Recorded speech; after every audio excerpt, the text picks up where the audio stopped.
If you're going to knit a tube on circular needles, you'll need to join your cast-on stitches so that you can work in the round.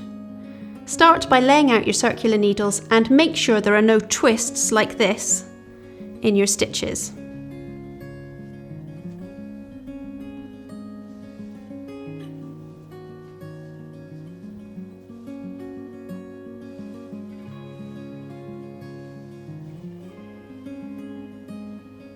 Bring the points of your needles together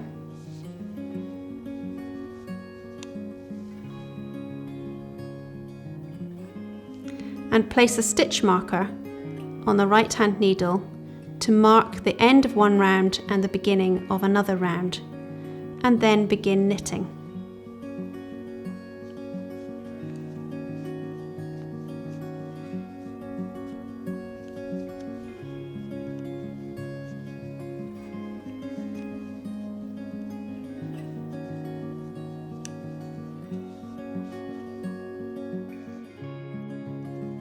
When you've knitted all the way around and you arrive back at the stitch marker,